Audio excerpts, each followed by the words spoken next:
उसके पिछले चुनाव में भी राजस्थान के अंदर आपने देखा होगा कि राजस्थान के पिछले जो छात्र संघों के चुनाव थे उसमें राजस्थान विश्वविद्यालय सहित कई विश्वविद्यालयों में तीसरा मोर्चा जीता था। वो कहीं पर्चे से प्रतियोगिता हमने मदद की थी उन बच्चों की, और कॉलेजों में ज़्यादातर निर्दलीय प्रत्याशी और तीसरे मोर्चे भी जीते थे। तीसरे मोर्चे की दरकार है। ये 18 में आरएलपी की हुंकार का ही परिणाम था कि कांग्रेस वेंटिलेटर पर चली गई थी और बीजेपी बेहतर पे आ गई थी, और इस बार राष्ट्रीय लोकतांत्रिक पार्टी मजबूती के साथ राजस्थान के अंदर सत्ता की ओर अग्रसर है। अभी हमने सस्ता अभियान चला रखा महीने भर का, जिस तरह सस्ते बन रहे हैं रोज 1-1 लाख तक संख्या पहुंच, उसे देख के लग रहा है इस बार बड़ा बदलाव राजस्थान के अंदर होगा। हम इसमें पॉलिटिकल माइलेज के लिए नहीं, मैं छात्र संघ का अध्यक्ष था और मैं पीड़ा समझता हूँ बच्चों की, किस तरह वो तैयारी करते हैं, अपना जीवन दांव पे लगाते हैं, और छात्र संघों के माध्यम से जो नेता आते हैं करीब फायर ब्रांड अच्छे नेता इस राजस्थान और देश को छात्र संघों के माध्यम से मिले। ये लोकतंत्र की पहली सीढ़ी है। इस स्वायत्ता को खत्म नहीं होने देंगे, सरकार को झुकना पड़ेगा। आवश्यकता पड़ी तो लाखों लोग इनके समर्थन में सड़कों पर मिलेंगे। कोर्ट में गया हुआ है, देखिए कोर्ट में जो भी हो, कोर्ट में भी सरकार चाहे तो कोर्ट में भी पैरवी करके उसको रोक सकती है। सरकार चाहे तो कानून बना सकती है, सरकार विधेयक ला सकती है। आप देखिए दिल्ली की सरकार रोज सुप्रीम कोर्ट के फैसले होते हैं, उनको बदल दी कि नहीं बदल दी? वो तो सरकार के अंदर मादा होनी चाहिए। कांग्रेस अगर चुनाव नहीं कराएगी तो कांग्रेस सरकार के ताबूत में अंतिम कील होगा छात्र के चुनाव नहीं कराना। धनबल और भुजबल की बात कही मुख्यमंत्री, कौन से धनबल भुजबल मुझे बताओ? धनबल भुजबल तो एमएलए एमपी करते हैं, उनको दिख ही नहीं है। मुख्यमंत्री ने जिन बसपा के विधायकों को खरीद के जो तांडव मचाया, जो भ्रष्टाचार को पैदा किया राजस्थान के अंदर, और जिस तरह वसुंधरा ने मुख्यमंत्री की मदद की और मुख्यमंत्री ये बोले कि वसुंधरा नहीं होती तो मेरी सरकार नहीं बचती, भूल गए धनबल भुजबल। किस तरह उनकी डायरियां पकड़ी गई, किस तरह लाल डायरियों का जिक्र है। कौन था धनबल भुजबल? इन बच्चों पे लगा रहे हो आप। ये बच्चे किसी तरह का धनबल भुजबल नहीं, कोई 1 रुपया नहीं देता साहब। हम भी चुनाव लड़े, कोई चंदा नहीं देता।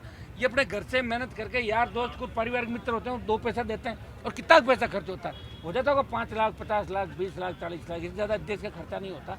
ये तो कहने की बात है कि इतने करोड़ कर दिए धनबल भुजबल। तो बच्चे हैं कैंपस के अंदर, और मुख्यमंत्री जी को पता नहीं कैंपस से गणना क्यों। वसुंधरा को तो हो सकता मेरी वजह से वो यूनिवर्सिटी को नहीं पसंद करती, वर्धमान यूनिवर्सिटी का अध्यक्ष था, दिमाग में ये बात है, ये सही है। लेकिन मुख्यमंत्री के मन में ये बात नहीं होनी चाहिए। मुझे तो लगता है कि गहलोत साहब कॉलेज और यूनिवर्सिटी के दोनों चुनाव हारे थे, कहीं न कहीं इनके मन में दर्द है। तो मैं गहलोत साहब से अपील करूंगा कि एक दिन के लिए आप अध्यक्ष भी बन जाए। आपके हाथ में अभी बोर्ड बना रहे रोज, एक दिन के लिए बन जाओ आप। तो जोधपुर यूनिवर्सिटी, राजस्थान सारे विश्वविद्यालय का अध्यक्ष सीएम होगा, लिख दो। और दूसरे दिन बच्चों का कम से कम भविष्य तो खराब मत करो। शासन चुनाव की घोषणा करो मुख्यमंत्री जी, नहीं तो आपकी जितनी भी रेवड़ियाँ बांट रहे हो ना, सारी धरी रह जाएगी। वो 21 का रिकॉर्ड याद नहीं कि आपको मुफ्त बिजली दी थी, 21 पाए थे, वो 21 से 16 पा जाओगे आप राजस्थान का। और बीजेपी भी बेनकाब हो गई है। छात्र संघ के लिए बीजेपी के लोग कह रहे हैं कौन ट्वीट करता है उसके बाद हम करेंगे। सही है गलत है, ये क्या लिंग दो कमेटी मुझे बताएं आप। एक बार चुनाव के अंदर कोई हार जाता है, दूसरी बार चुनाव नहीं लड़ पाएगा, कैसे नहीं लड़ पाएगा भाई? हमने तो ये भी घोषणा करी है कि अगर आरएलपी सरकार के अंदर नज़दीक आती है या सरकार में आती है तो लिंग दो कमेटी की सिफारिश को खत्म करके नए सिरे से राजस्थान के अंदर चुनाव कराए जाएंगे। हर साल चुनाव हो, ये भी परमानेंट बिल लाया जाएगा राजस्थान की विधानसभा के अंदर। बीजेपी कांग्रेस दोनों में नए निर्दलीय जीत रहे हैं, थर्ड फोर्थ जीत रहे हैं। देखिए आरएलपी का तो कोई सेंटर भी नहीं है। हम तो जो निर्दलीय बच्चे हैं उनकी मदद करते हैं, और हमें इतना ज़्यादा इसके अंदर इंटरफेरेंस भी नहीं, क्योंकि जो भी लड़ता है, चाहे एनएसयूआई जीतता है, अभी जीतता है, वो कहीं ना कहीं हमें मदद करता है, फॉलो करता है। तो हम बच्चों के बीच ग्रुप नहीं बना। मैं तो एक बात ये भी करता था हमेशा कि पॉलिटिकल पार्टियों का हस्तक्षेप चुनाव में नहीं होना चाहिए। कैंपस कांग्रेस मुक्त, भाजपा मुक्त होना चाहिए। ये बात हम हमेशा करते थे, आज भी मैं कर रहा हूँ कि कांग्रेस बीजेपी को छात्र संघ चुनाव में भाग नहीं लेना चाहिए। बच्चों को अपने हिसाब से राजनीति करने देनी चाहिए। हाँ, बच्चे अगर कहीं लॉ एंड ऑर्डर कहीं खराब करे, बदमाशी करे, तो उसमें हम ये बदमाशी की सीट थोड़ी दे रहे हैं। लेकिन इनका अधिकार है, ये लोकतंत्र है। भारत वर्ल्ड का सबसे बड़ा लोकतांत्रिक देश है। यहाँ वोट का अधिकार है, यहाँ चुनाव लड़ने का अधिकार है, अपनी बात कहने का अधिकार। धीरे धीरे सारे अधिकार ही खत्म कर दोगे तो गुंडागर्दी हो गई भाई, कि यूनिवर्सिटी गेट के बाहर आप सभा नहीं कर सकते। इससे बड़ी गुंडागर्दी क्या होगी सरकार की, बताएं आप? खत्म कर दोगे, धीरे धीरे लोगों को कमजोर कर दोगे। कभी अग्निपथ मोदी ले आएगा, कभी किसान के बारे में ले आओगे, सेना को ठेके पे दे दोगे, चुनाव बंद कर दोगे। तो अघोषित इमरजेंसी हो गई। देश में मोदी इमरजेंसी ला रहे हैं और प्रदेश में गहलोत इमरजेंसी ला रहे हैं। बीजेपी मौन है, मौन स्वीकृति है, लेकिन आरएलपी से बर्दाश्त नहीं करेगी।